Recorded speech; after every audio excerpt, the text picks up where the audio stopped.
LCM और HCF की second session में आप सबों का स्वागत है।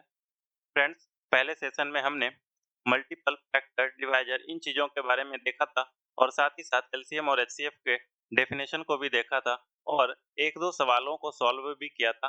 क्या होता है एलसीएम, क्या होता है एचसीएफ, इन चीज़ों को हमने जाना था। आइए इस सेकंड सेशन में हम लोग सीखें कि एलसीएम को किस तरीके से निकाला जाता है, एचसीएफ को किन-किन तरीकों से निकाला जाता है।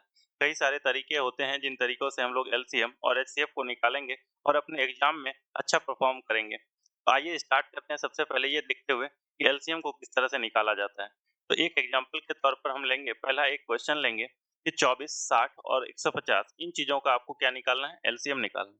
एलसीएम निकालने के लिए जो सबसे पहला तरीका जो हम सीखेंगे वो होगा तरीका डिवीजन मेथड से। डिवीजन मेथड या फिर इसको भाग विधि या विभाजन विधि के द्वारा निकालने की प्रक्रिया कही जाती है।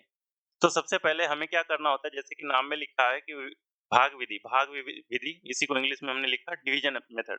भाग विधि से जब आप निकालोगे तो सबसे पहले इसको एक फॉर्म में लिखोगे इस तरह से, जैसे 24, 60 और 150 इस तरह से आपने लिखा और इसको भाग देनी होती है। किन संख्याओं से भाग देनी है? तो आपको सबसे पहले इसमें ध्यान देना है, प्राइम नंबर से भाग देनी है। सबसे छोटी प्राइम नंबर क्या होती है? आप कहेंगे तो प्राइम नंबर के बारे में कल अगर डिस्कस हुई होगी पिछले सेशन में, तो आपको पता होगा प्राइम नंबर एक ऐसी संख्या होती है जिसके सिर्फ और सिर्फ 2 ही फैक्टर होते हैं। एक वो संख्या खुद होती है और दूसरी जो फैक्टर होती है उसकी एक संख्या वो 1 होती है। ठीक है? इस तरह से 2 सबसे छोटी प्राइम नंबर है और 2 इकलौती सम अभाज्य संख्या है। ठीक है? अब आइए यहाँ पर 2 से अगर आप भाग देंगे तो 2 से अगर भाग दोगे तो ये 12 बार में कट जाएगा और ये 60 जो है ये 30 बार में कट जाएगा और 150 जो है ये 75 बार में कट जाएगा। इसी तरह से एक बार फिर से अगर 2 से अगर भाग लगे है, इनमें से कम 2 संख्याओं में भाग लगे तो हम भाग लगाते हैं। देखिए 2 से अगर 12 में भाग लगाओगे तो आप 6 बार में ये कटेगा और ये 15 बार में कटेगा और ये 75 बार में नहीं कटेगा। इसमें क्या होगा, अगर 75 में 2 से डिवाइड नहीं हो रही है तो इस 75 को एज इट इज हम लोग नीचे लिख देते हैं। अब यहाँ पर देखिए अगर 2 से भाग लगाएंगे तो सिर्फ 6 डिवाइड होगा, लेकिन 15 डिवाइड नहीं होगा और 15 डिवाइड नहीं होगा, ना ही 75 डिवाइड होगा। इसलिए हम कोशिश करेंगे कि मिनिमम 2 चीजें इसमें डिवाइड हो, तब हम लोग उसको भाग देंगे। तो हम यहाँ पर क्या करते हैं, 2 के बाद अगली प्राइम नंबर जो है वो 3 है। 3 से अब इसको भाग देने की कोशिश करते हैं। अब देखिए 3 से जब आप भाग दोगे तो 3 दूनी 6, 3 पचे 15 और 3 गुना 25 जब आप करोगे तो 75। फिर यहाँ पर आप देखो, आप अगर 3 से भाग दोगे तो इनमें से कोई भी संख्या डिवाइड नहीं होगी। अब इसके बाद 3 के बाद की संख्या कौन-सी होगी? आप कहेंगे 5। 5 से जब आप डिवाइड करोगे तो देखो 2 में तो 2 ही बचा रह जाएगा क्योंकि ये डिवाइड हो नहीं रहा है। 5 एका 5 और 5 गुना 5 25। अब देखो इनमें कोई भी संख्या से भाग दोगे तो ये संख्या डिवाइड नहीं होगी, सिवाय 2 और 5 को। लेकिन जब आप 2 से भाग दोगे तो यहाँ पर नीचे में 1 हो जाएगा और 5 से भाग दोगे तो 1 हो जाएगा। इन चीज़ों को हम चाहे तो यहाँ पर 2 और 5 से भाग दे सकते थे, लेकिन इन चीज़ों के अलावा एक और तरीका जो होता है कि हमें क्या करना होता है कि हमें सिंपली यहीं पर इस तरह से नीचे की तरफ आना है और यहाँ से राइट साइड मुड़ जाना है। इस तरह से हम स्टार्ट करेंगे ऊपर से और एंड करेंगे यहाँ तक और इन चीज़ों को एक साथ मल्टीपल के फॉर्म में हमें लिख देना है। तो वो हमारा एलसीएम होता है। एलसीएम किस तरह से निकालेंगे? सबसे पहले जब आपने ऊपर से भाग देना स्टार्ट किया था, तो वो अभाज्य संख्याओं का एक समूह था जिससे आपने भाग दिया। इसको अभाज्य गुणनखंड विधि नहीं, इसको मतलब अभाज्य संख्याओं से भाग देते हुए हमने इसको सॉल्व किया है। ये सारी नंबर्स जो है 2, 3, 5 ये सारी नंबर्स जो भी यहाँ आएँगी वो सारी क्या होंगी? अभाज्य संख्याएँ होंगी। अब आपने इन चीज़ों को भाग दिया इस तरह से और भाग देते हुए किस तरह से लिखेंगे? तो 2 into 2 into 3 into 5 into 2 into 1 को मैं यहाँ पर इग्नोर कर रहा हूँ और मल्टीप्लाई करूँगा डायरेक्ट 5 से। जब आपने इन चीज़ों को लिखा और इन चीज़ों को आप सॉल्व करोगे तो 3 दूनी 6 दूनी 12 पंचे 60 दूनी 120 पंचे 120 पंचे कितना? 600। एलसीएम जो होगा इसका 600 होगा। ये बेसिक सा तरीका है, इन चीज़ों का आपने स्कूल लाइफ में पढ़ा हुआ है अच्छे से। इसलिए मैंने यहाँ पर ज़्यादा डिटेल से इसको नहीं बताया। अगला तरीका को देखेंगे जिस तरीके का हम लोग यूज़ करते हैं एग्ज़ाम में, वो तरीका है कौन-सा? Prime factorisation method. इसको बोलते हैं अभाज्य गुणनखंड विधि। इसको क्या कहते हैं? अभाज्य गुणनखंड विधि। अभाज्य गुणनखंड विधि। अभाज्य गुणनखंड विधि से इसको सॉल्व करेंगे अब। हम लोग इसको अब अभाज्य गुणनखंड विधि से सॉल्व करने जा रहे हैं। अभाज्य गुणनखंड विधि क्या होता है? इस चीज को आप समझिएगा। सेम क्वेश्चन को मैं यहाँ पर लिखता हूँ 24, 60 और 150। सबसे पहले आपको 24 का अभाज्य गुणनखंड करना है। 24 के सारे फैक्टर को आपको इस तरह से मल्टीप्लाई के फॉर्म में लिखना है कि 24 हो जाए। जैसे 24 को आप क्या लिख सकते हो? आप कहोगे 2 गुना 2 गुना 2 गुना 3। आप यहाँ पर इसको 24 को किस तरह से लिखते हो? 2 दूनी 4 दूनी 8 या 24 इस तरह से लिख सकते हैं। 24 को हमने प्राइम फैक्टर के रूप में तोड़ दिया। प्राइम फैक्टर के रूप में तोड़ने के बाद इसको एक सिंपल से फॉर्म में किस तरह से लिखा जा सकता है? जैसे यहाँ पर देखो 2 कितनी बार आई हुई है? 3 बार आई है, तो इसको एक्सपोनेंशियल फॉर्म में किस तरह से लिखेंगे? 2 टू द पावर 3 और मल्टीप्लाइड बाय 3। आपने यहाँ पर इन चीजों को ध्यान देना है कि किस तरीके से लिखा। पहले हमने इसको प्राइम नंबर के रूप में तोड़ा और उसके बाद इसको एक एक्सपोनेंशियल फॉर्म में हमने यहाँ पर लिख दिया। एक्सपोनेंशियल फॉर्म में लिखने के बाद वापिस से हम दूसरे नंबर पर आएंगे और वो नंबर क्या है? 60। 60 के साथ भी सेम चीजें करनी है कि 60 को भी हमें प्राइम फैक्टर के रूप में तोड़ना है। प्राइम फैक्टर के रूप में तोड़ने के लिए आप जैसे एक-एक स्टेप से आगे बढ़ सकते हो।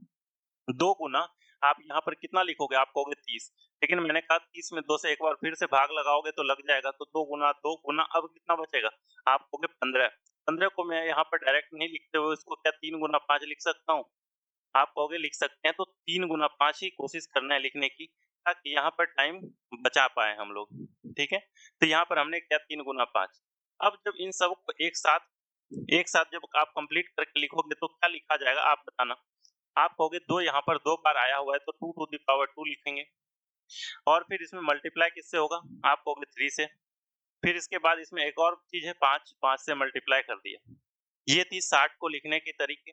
अब 150 को भी इसी तरह से लिखना है, तो आपको सबसे पहले देखना है 2 से भाग लग रहा है, लगा दिया। अब बचेंगे उसमें 75, 2 गुना 75। 75 क्या 2 से कटेगा? नहीं, 3 से कटाएँगे, तो 3 गुना 25। अब बचेंगे जब 25, 25 के लिए क्या लिखोगे आप? 5 गुना 5। तो यहाँ पर 5 गुना 5 लिखने की जगह पर मैं डायरेक्ट 5 की स्क्वायर लिख लूँ। आप स्टार्टिंग में इस तरह से लिख सकते हैं, बट धीरे-धीरे आप इस तरीके के डायरेक्ट फॉर्म में लिखने का कोशिश करेंगे। अब जहाँ एलसीएम निकालने की बारी आएगी तो एलसीएम के लिए आपको क्या करना होता है? एलसीएम के नाम में ही जैसे आपको पता है मल्टीपल ढूँढना होता है और वो कॉमन मल्टीपल होती है और वो सबसे छोटी मल्टीपल ढूँढनी होती है आपको। जैसे कि आपको पिछले क्लास में बताया गया था कि एलसीएम को किस तरीके से बेसिक तरीके से निकाला जाता है। इसी तरह से अगर यहाँ पर आपको निकालना है तो यहाँ पर निकालने के लिए जो तरीका होगा, इन चीज़ों को बड़ी गौर से समझिएगा। ये चीज़ें आपके पॉलिनोमियल को जब आप पढ़ रहे होंगे तब भी काम आएगा। LCM and HCF of polynomial किस तरीके से निकाला जाता है, तो वहाँ पर आपको ये अप्रोच आना ज़रूरी है, ठीक है? इसमें एक-एक तरीका जो भी बता रहा हूँ, जो डिवीज़न मेथड इस चीज़ का भी बहुत ही ज़्यादा यूज़ होने वाला है। प्राइम फैक्टराइज़ेशन मेथड जो है इन चीज़ों का भी बहुत ही जोरदार यूज़ होने वाला है। तो किसी भी चीज़ को लाइटली लेकर के नहीं पढ़ना है, बट इन चीज़ों को अभी क्या है कि इन चीज़ों के बेस पर जब आपके सामने अचानक से क्वेश्चन आएँगे तो आप गलती कर सकते हो। इसलिए ध्यान से अभी एक बार समझने की कोशिश कीजिए। तो यहाँ पर मैंने क्या कहा, एलसीएम निकालने के लिए जो सबसे पहले देखना होगा, हमें सारे के सारे प्राइम नंबर को पिक करने हैं। यहाँ पर प्राइम नंबर 2, 3, यहाँ पर देखिए 2 और 3 आ गए हैं। इसके अलावा और भी प्राइम नंबर थी क्या? 5, इस 5 को भी पिक किया हमने। तो सबसे पहले हम सारे के सारे प्राइम नंबर को मल्टीपल के फॉर्म में लिखेंगे, 2 into 3 into 5। सारे के सारे प्राइम नंबर को मैंने पिक किया। देखिए यहाँ पर जितने भी प्राइम फैक्टराइजेशन जो भी नंबर के हुए थे, इन सारे नंबर को मैंने पहले पिक किया कि अलग-अलग डिफरेंट नंबर कितने थे। आपने देखा कि 2, 3 और 5 यही 3 संख्या थी, क्योंकि यहाँ पर भी देखो 2 और 3 और 5 यही सारी संख्याएँ। अब सबसे जो इम्पोर्टेंट बात है, इन चीज़ों पर ध्यान देना, इस बात पर ध्यान देना, अब क्या करना है हमें, पावर में मैक्सिमम जिस भी चीज़ में हो, उन चीज़ों को हमें लिख लेना है। जैसे यहाँ पर 2 की बात करूँ, 2 की पावर मैक्सिमम देखो, 2 की पावर यहाँ पर कितनी है? 1, 2 की पावर यहाँ पर कितनी है? 2, 2 की पावर यहाँ पर कितनी है? 3। जैसे ही आपने यहाँ पर की देखा 2 की पावर 3 है, इसका मतलब आपको यहाँ पर चढ़ा देना है 2 की पावर 3। क्यों लिखा 2 पर पावर 3? मैंने इसलिए लिखा क्योंकि 2 की पावर 3 इन तीनों में सबसे ज़्यादा पावर है ना? इसी तरह से जब 3 की बारी आएगी तो 3 की पावर आप यहाँ 1 देख रहे हो, यहाँ पर भी 1 देख रहे हो, यहाँ पर भी 1 देख रहे हो, तो 3 की पावर तो कहीं वैरी ही नहीं हुई, सब जगह 1, 1, 1 है, तो मैक्सिमम इसमें क्या ही चूज़ करना, तो वो 1 ही होगी। अब यहाँ पर देखिए 5 की पावर 2, यहाँ 5 की पावर 1 और यहाँ पर 5 की पावर कुछ भी नहीं है। इस वाले चीज को ध्यान दीजिएगा। अगर यहाँ कुछ भी नहीं है 5 की पावर तो आप इसको अपने मन से ऐसे 5 की पावर 0 तो लिख सकते हो, क्योंकि 5 की पावर 0 आपको पता है कि क्या होती है 1, और 1 से अगर इन चीजों को मल्टीप्लाई करेंगे तो कोई भी फर्क नहीं पड़ेगा। आपको पता है a to the power 0 is equal to 1। क्यों होता है इन चीजों का जवाब आप कमेंट में लिख करके बताइएगा कि क्यों होता है इन चीजों का जवाब 1। ठीक है, अब आइए यहाँ पर देखते हैं कि 5 पर पावर 0 लिखा हमने, उसके बाद इन चीजों में हमें मैक्सिमम ढूंढना है। 1, 0, 1 और 2, इनमें मैक्सिमम क्या है आप में से सब बताइएगा। इसमें जो मैक्सिमम वैल्यू है वो है 2। इस तरह से एलसीएम जो हमारा निकल करके आएगा वो होगा 2 to the power 3 into 3 to the power 1 into 5 to the power 2। तो 2 पर पावर 3 कितना 8, 8 या 24, 24 गुना 25 कितना होता है 600। तो इस तरह से आपका क्वेश्चन का उत्तर हो जाएगा 600। चीजें समझ में आई? एक बार फिर से देखिए, समझने की कोशिश कीजिएगा। बड़ी ही आसान चीजें हैं, लेकिन ये चीजें बाद में बहुत काम आएगी। अभी लग रहा है आसान, और इन चीजों को अगर अभी आप नहीं समझे तो बाद में थोड़ी सी मुश्किल हो जाएंगी आपके लिए। देखिए, सबसे पहले जो 24 लिखी हुई है, आपको 24 को आपको प्राइम फैक्टर के रूप में तोड़ना है। 24 को जब आप प्राइम फैक्टर के रूप में तोड़ोगे तो आप पाओगे 2 दूनी 4 दूनी 8 या 24, इस तरह से अलग अलग तोड़ा।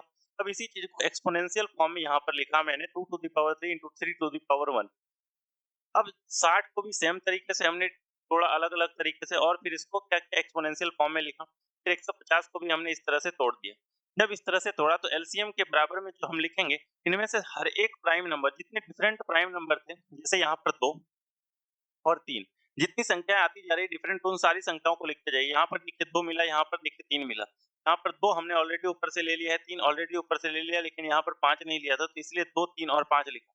नीचे में देखिए 2 भी ले लिया था, 3 भी ले लिया था, 5 भी ले लिया था, इसीलिए यहाँ पर से कोई अदर संख्या नहीं है। अब इसके बाद जो चीज़ों पर ध्यान देना है वो चीज़ें ये है कि इन सब में मैक्सिमम पावर किनकी है। मैक्सिमम पावर के लिए आपने देखा कि 2 पर पावर 1 यहाँ पर है, 2 पर पावर 2 है, और यहाँ पर 2 पर पावर 3 है। तो मैक्सिमम पावर 3 थी, इसलिए यहाँ पर 3 लिखा। 5 की मैक्सिमम पावर यहाँ पर 2 है, बाकी सारी जगह 0 और 1 है, इसीलिए यहाँ पर 2 लिखा, और 3 सारी जगह बराबर है, इसीलिए मैंने 3 की पावर 1 ही लिखी।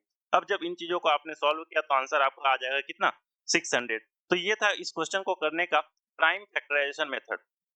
प्राइम फैक्टराइजेशन मेथड से किस तरीके से क्वेश्चन को सॉल्व किया जाता है, इन चीजों को भी आपने सीख लिया।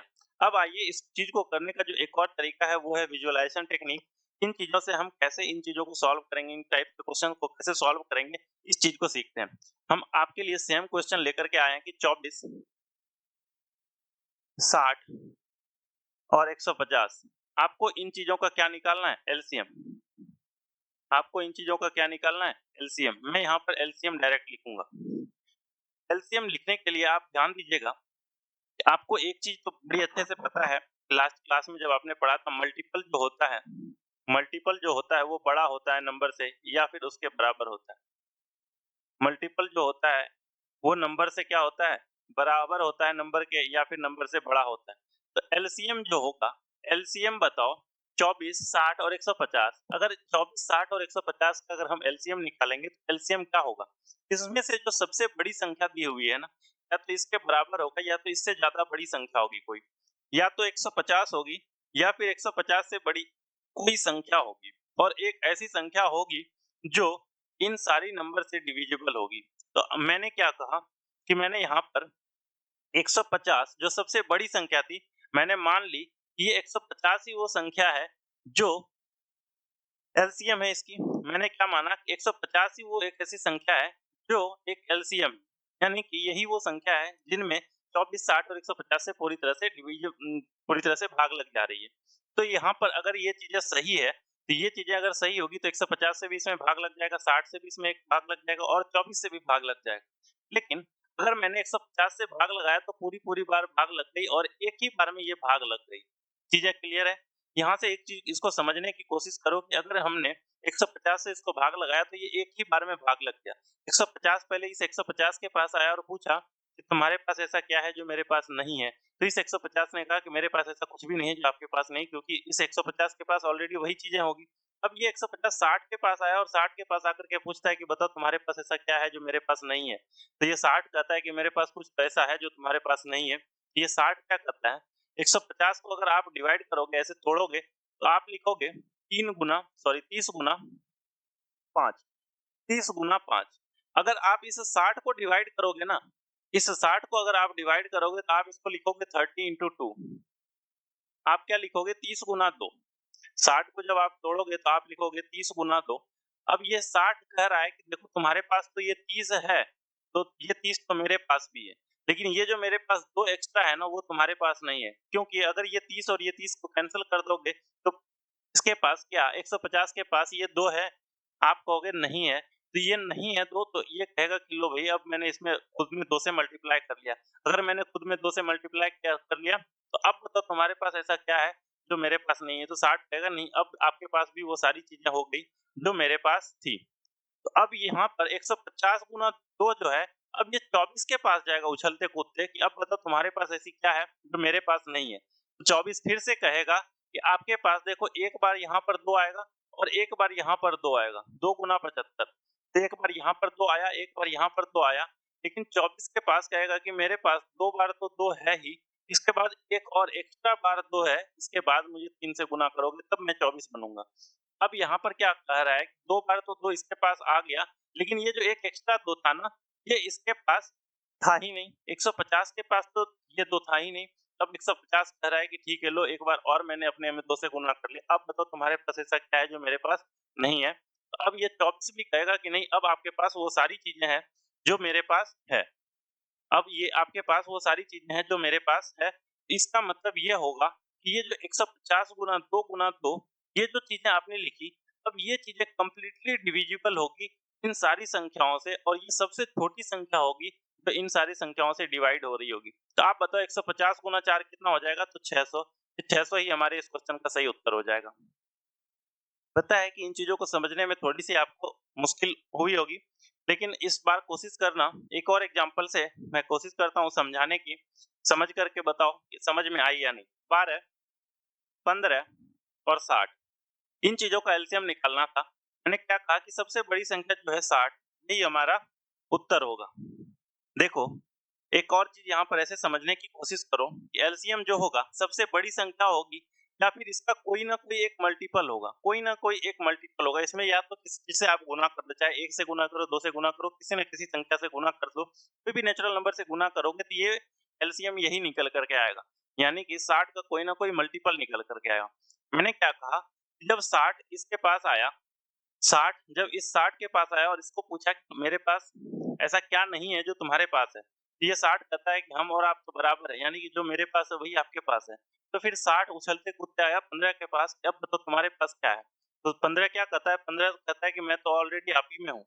60 को अगर आप ऐसे डिवाइड करोगे, तो 60 को अगर 4 से आप डिवाइड करोगे तो क्या लिखोगे 15 यानी कि 15 गुना 4 ऑलरेडी 60 होता है, यानी कि बोला 15 बोला कि मैं मेरे पास जो भी है वो चीज़ें तो आपके अंदर है ही पहले से।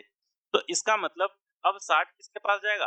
12 के पास। 12 के पास जाकर के बोलेगा कि बता तेरे पास ऐसा क्या है जो मेरे पास नहीं है? तो फिर 12 बोलेगा कि मेरे पास ऐसा कुछ भी नहीं है जो आपके पास नहीं है क्योंकि 60 के पास ऑलरेडी क्या है? 12 है पहले से। ठीक है? यानी कि 60 के पास जब 12 थी और 60 के पास जब 15 भी थी और 60 के पास जब कुछ 60 भी था, तो 60 क्या हो जाएगा? स्वयं एक एलसीएम हो जाएगा। 60 क्या हो जाएगा? स्वयं एलसीएम हो जाएगा। तो यहाँ पर से भी आपको ये चीज़ें सीखने को मिली कि मल्टीपल जो होता है, वो जो भी नंबर दी गई हो उससे बड़ी होगी या फिर उसके बराबर होगी। जैसे यहाँ पर देखो आप यहाँ पर जैसे आप देखो, ये चीज़ें जैसे मल्टीपल के साथ एप्लीकेबल थी, उसी तरह से चूँकि मल्टीपल से ही ये एलसीएम बना है, तो ये सेम चीज़ें आप इसके साथ भी कह सकते हो कि एलसीएम भी वो संख्या होगी, जो कि दी हुई संख्या से बड़ी होगी या फिर उसके बराबर होगी। यहाँ पर आप देखो कि एलसीएम कितना निकल कर के आया? आपने कहा जी 600 जब एलसीएम 600 निकल कर के आया, तो 600 इनमें से जो संख्याएँ दे दी गई होगी, उसमें से सबसे बड़ी संख्या जो थी उससे या तो बड़ी होगी या तो उसके बराबर होगी। यहाँ पर आपने देखा कि ये संख्याएँ बड़ी है, ये चीज़ें सही है। अब यहाँ पर देखोगे कि जो सबसे बड़ी संख्या है उससे ये बराबर है, यानी कि ये प्रॉपर्टी को फॉलो कर रहा है, इसलिए ये चीज़ें हमारी सही है। चीज़ें क्लियर है? अब देखिए इस चीज़ पर आपको प्रैक्टिस की बात है कि किस तरीके से आप प्रैक्टिस करेंगे ताकि आपको एलसीएम और एचसीएफ जल्दी से निकाल पाएँ आप, ठीक है? अब आइए अगले स्लाइड में सबसे पहले देखते हैं कि एचसीएफ को कैसे निकाला जाता है। एचसीएफ को निकालने के भी ऐसे ही तरीके हैं कुछ। सबसे पहला तरीका हम देखेंगे प्राइम फैक्टराइजेशन मेथड। तो सबसे पहले हम देखते हैं कि एचसीएफ निकालना किसका है, तो 24, 60 और 84 इन संख्याओं का हम सबसे पहले एलसीएम निकालते हैं, सॉरी एचसीएफ निकालते हैं। एचसीएफ निकालने के लिए जैसा कि आपको पता है कि अभाज्य गुणनखंड विधि है। अभाज्य गुणनखंड विधि में क्या करना होता है? तो सबसे पहले हमें पता है कि 24 का हमें क्या ढूँढना है? 24 का हमें क्या ढूँढना होता है? फैक्टराइज़ेशन इसको करनी होती है, इसको हमें फैक्टर के फॉर्म में लिखना है। कौन से फैक्टर? तो प्राइम फैक्टर। तो प्राइम फैक्टर में आपने पिछले ही स्लाइड में लिखा था इसको 2 टू द पावर 3 और मल्टीप्लाई किससे किया था? 3 से। 2 पर पावर 3 8 और 8 तिया 24। इसी तरह से जब आप 60 को फैक्टराइज़ करोगे तो क्या लिखोगे इसके लिए? आप कहोगे 4 गुना 15। तो 4 गुना 15 में पहले 4 लिख लिया, फिर 15 के लिए आप क्या लिखोगे? 3 इंटू 5। जब आप यहाँ पर 3 इंटू 5 लिखोगे तो ये हो जाएगा बनकर के 60। अब देखो एक और संख्या बचती है 84। 84 के लिए क्या लिखोगे? आप कहोगे जी 21 चौके 84। 21 चौके 84 में पहले 4 लिख लो, 21 गुना 4 होता है और फिर यहाँ पर 3 से मल्टीप्लाई होगा और हो जाएगा मल्टीप्लाई 7 क्योंकि 7 तिया 21 और 21 चौके 84। अब जब इसका एचसीएफ लिखने की बारी आएगी तो एचसीएफ में आप क्या लिखोगे? अब बड़ी ही कंफ्यूजिंग स्टेट आती है आपकी, जहां पर आप कंफ्यूज होते हो कि एलसीएम में क्या करना होता है और एचसीएफ में क्या करना होता है। आप ध्यान दीजिएगा, अगर आपको एचसीएफ निकालना है, फैक्टर निकालना है, यहाँ पर आपको ध्यान देना पड़ेगा कि फैक्टर जब निकाल रहे होंगे तो आप यहाँ पर ये देखेंगे कि कॉमन इसमें से क्या है। सबसे पहले आप ये देखेंगे कि कॉमन क्या है। जैसे पहले में 2 और 3 है, यहाँ पर भी 2 और 3 है, यहाँ पर भी 2 और 3 है। क्या दूसरे केस की बात कीजिए, जैसे दूसरे केस की बात करता हूँ, 60 की बात करता हूँ। देखिए 60 में 5 है, तो 5 क्या पहले वाले में है? आप कहेंगे नहीं। क्या 5 दूसरे वाले में, तीसरे वाले में है? आप कहेंगे नहीं। इसका मतलब 5 कॉमन नहीं है। जब 5 कॉमन नहीं है तो ध्यान रखिएगा, एचसीएफ जब आप लिखने वाले होंगे तब वहां पर 5 नहीं लिखाएगा। तब वहां पर क्या लिखाएगा? सिर्फ और सिर्फ कॉमन टर्म्स लिखाएंगे। कॉमन टर्म्स क्या थे? 2 और मल्टीप्लाई में लिखेंगे 3, क्योंकि देखिए 2 और 3 पहले वाले में भी है, दूसरे वाले में भी है और तीसरे वाले में है। तो सबसे पहले 2 और 3 को लिखेंगे, इसके एक्सपोनेंट को बाद में लिखेंगे कि क्या होगी, इसके ऊपर पावर में क्या लिखा जाएगा। अब ध्यान देना है कि पावर में जो भी चीजें मिनिमम होगी, सबसे छोटी होगी, उन चीजों को लिखेंगे। आप मैं 2 के पावर की बात कर रहा हूँ कि 2 की पावर आप ऊपर देखो 3 है, यहाँ पर 2 की पावर 2 है और यहाँ पर 2 की पावर 4 है। तो 2 की पावर 3 छोटी या 2 छोटी या 4 छोटी? आप बताओगे कि 2 की पावर 2 छोटी होगी। जब 2 की पावर 2 छोटी होगी तो यहाँ पर हम पावर में क्या लिखेंगे? 2। यहाँ तक चीजें क्लियर है? कोई दिक्कत? अब अगली चीज की बात आती है कि 3 की मिनिमम पावर की बात की जा रही है। देखिए 3 की पावर यहाँ पर भी 1, 3 की पावर यहाँ पर भी 1 और 3 की पावर यहाँ की भी 1। अब 3 की पावर जब सब जगह 1 है तो यहाँ पर भी आपको 1 लिख देना है और एचसीएफ आपके लिए कितना हो जाएगा? 2 टू द पावर 2 यानी कि 4, 4 3 जार कितना? 12। तो एचसीएफ कितना हो जाएगा? 12 और ये 12 भी आपके इस क्वेश्चन का सही उत्तर हो जाएगा। आप इस चीज को इस तरह से भी देख सकते हैं कि 12 से ये सारी संख्याएं डिविजिबल होगी। आपने क्या देखा कि 12 से ये सारी की सारी संख्या क्या होगी? डिविजिबल होगी। अब यहाँ से एक और चीज आपको सिखाने की कोशिश करता हूँ, सीखने के प्रयास कीजिएगा कि अगर क्वेश्चन को उल्टा करके ऐसा दे दिया जाए, 3 संख्याएं हैं जो कि 12 से डिविजिबल, 3 संख्याएं ऐसी है जिसका कि एचसीएफ 12 है, तो आप उन संख्याओं को क्या मान सकते हैं? आप कहेंगे मैं संख्याओं को मान लूंगा कि 12x, 12y और 12z। आप कहेंगे ये 12x, 12y, 12z क्यों माना? तो मैंने बताया कि देखिए 3 संख्याएं थी जो कि 12 से डिविजिबल थी, तो मैंने कहा कि तीनों संख्या 12 से जब कट रही है तो मैं लिख लेता हूँ कि 12 से ये संख्याएं कट रही है। तो 12 से कटाने के लिए मैंने क्या लिख दिया? तीनों को लिख दिया 12x into Y into Z. आपके मन में एक और सवाल आएगा, क्या x में ऐसा कोई भी इसका फैक्टर नहीं होगा? तो मैंने कहा कि हो सकता है इसका कोई ना कोई फैक्टर होगा, लेकिन x, y और z इन चीजों में कोई भी चीजें कॉमन नहीं होगी। एक्स वाई जेड में कोई भी चीजें कॉमन नहीं होगी। एक्स वाई और जेड में कॉमन नहीं होगी। क्या नहीं होगी कॉमन? तो कुछ भी कॉमन नहीं होगा। जैसे इसी क्वेश्चन को अगर आप यहाँ लिखेंगे 24 को आप क्या लिखेंगे? तो 12 गुना 2, तो एक्स का मान कितना हो जाएगा? 2। अगर 60 लिखेंगे तो 12 पंचे क्या लिखेंगे? आप कहेंगे 12 पंचे 60। और अगर इसी तरह से मैं 84 की लिखने की बात करूं, अगर मैं इसी तरह से 84 की लिखने की बात करूंगा तो आप क्या लिखोगे? 12 सत्ते 84। आप बताओ 2, 5 और 7 में क्या कोई भी संख्या कॉमन है? क्या कोई भी संख्या कॉमन है? आप कहोगे नहीं, कोई भी संख्या कॉमन नहीं। लेकिन यहाँ पर ध्यान रखना, एक कॉमन होगी, इस चीज को छोड़ दो आप, क्योंकि एक से मल्टीप्लाई करने से कुछ घटना बढ़ना है नहीं। कॉमन होने का सेंस में ऐसे बता रहा था कि जैसे अगर x का मान 2 हो जाता, y का मान 4 हो जाता और z का मान भी 4 हो जाता, तो आपको पता है कि इन सब में कॉमन 2 है। एक तो होगा ही हर एक केस में, जब पॉजिटिव की बात करोगे एक तो कॉमन होगा, लेकिन एक के अलावा की बात कर रहा है कि एक के अलावा क्या होगी यहाँ पर कॉमन 2। लेकिन इस केस में x, y और z के केस में ऐसा कोई भी चीज कॉमन नहीं आएगा आपको देखने में। हालांकि इन चीजों को अभी हम बाद में जैसे ही पॉलिनोमियल स्टार्ट करेंगे इसके पॉलिनोमियल का जब हम एलसीएम और एचसीएफ देखेंगे तब इन चीजों का बहुत ही ज्यादा यूज देखेंगे और वर्ड प्रॉब्लम में इन चीजों का सबसे ज्यादा यूज देखेंगे। ठीक है, तो ये था इस क्वेश्चन को करने का प्राइम फैक्टराइजेशन मेथड। एक बार फिर से इस चीज को देख लेंगे, इन चीजों का बहुत ही ज्यादा यूज होगा। कब यूज होगा इन चीजों का? जब आप पॉलिनोमियल पढ़ रहे होंगे, जब आप LCM and HCF of polynomial पढ़ेंगे तब इन चीजों पर बेस्ड बहुत ही अच्छे क्वेश्चन आपको देखने को मिलेंगे। यकीन मानिए बहुत ही अच्छे क्वेश्चन होंगे। आप देखिए यहाँ पर मैंने समझाने की कोशिश इस तरह से की थी कि 24 को जब हमने प्राइम फैक्टर के रूप में तोड़ा तो इसको लिखा था 2 to the power 3 into 3 to the power 1। 60 को जब तोड़ा तो इसी तरह से हमने इसको बाइफरकेट करके लिखा, तोड़ करके लिखा, फैक्टराइज किया 2 पर पावर 3। इसके बाद जब एचसीएफ लिखने की बारी आई तो एचसीएफ में मैंने क्या बताया कि दोस्त कि इन सब में देख लो कि कॉमन क्या है। इन सब चीजों में कॉमन दिखा मुझे कि यहाँ पर 2, यहाँ पर 2, यहाँ पर 2। तो सबसे पहले मैंने 2 को लिखा। जब सबसे पहले मैंने 2 को लिखा तो इसके बाद मेरी अगली स्टेज जो होगी वो होगी कि और भी क्या कोई चीज कॉमन है, तो आपने देखा 3 भी कॉमन है तो मैंने लिख लिया अभी ये भी 3 भी कॉमन।